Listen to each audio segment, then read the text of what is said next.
took her upstairs to bed. In the car, I dropped speed, put a blinker on, and prepared for a ticket.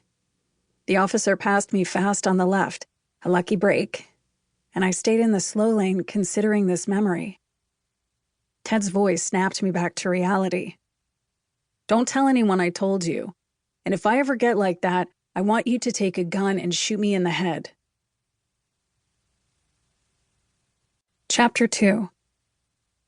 The Trip Home. Part 1. In 2016, 13 years after my brother spilled the secret, I bit my lip as I waited for him at the airport in Connecticut. Since Ted's phone call in 2003, I'd circled the subject of my family like a tiger chained to a pole, scratching at our history, wondering what had happened to my mom, and as a result, to us. My parents had kept secret that first suicide attempt for so long. What else were they hiding? What else didn't I know?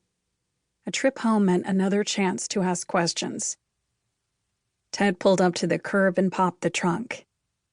He remained in the driver's seat, his head hung low over the cell phone cradled in his hands. A pulled-up hoodie obscured his face.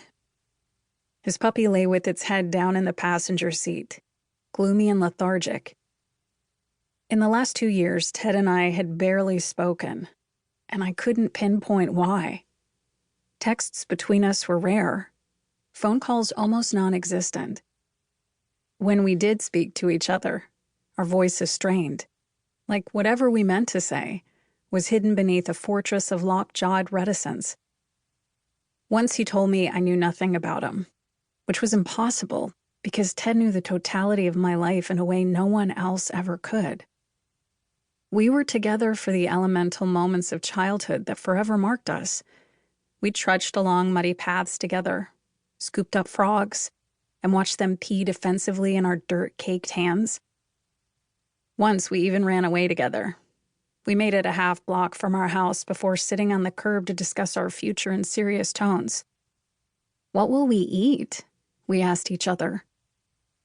We rode the bus together every day of elementary school, and I relished the few times my teacher let me wait for dismissal with my brother in his classroom.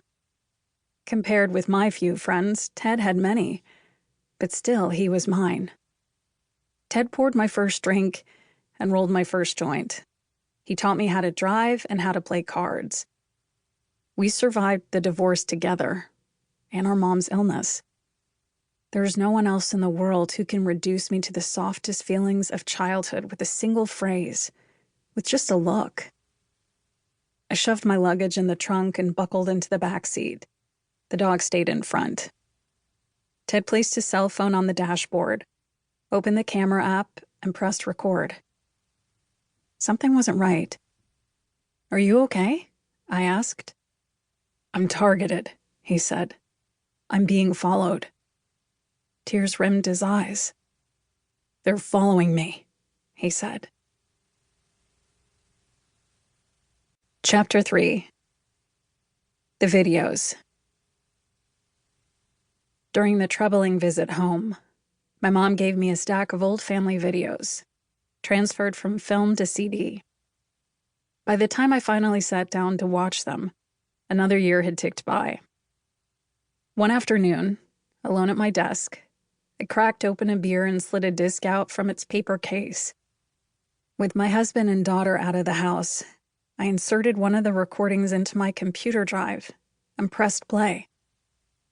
The opening shot of the film shows the entrance sign to Blish Memorial Park in Marlborough, Connecticut, where my extended family has all gathered early to celebrate both the 4th of July and my little brother's birthday in 1988. My dad first appears in the video through a crowd, listening to someone off screen. He casts his eyes downward, clenches his jaw, and walks away. At my desk, I sipped my beer and straightened my back, suddenly aware that I was watching us as a family, that I was about to see what we were like together before time had scattered us off to our separate lives. Playing on the screen in front of me was evidence that we'd been together, proof that we existed, with clues to our disintegration. The possibility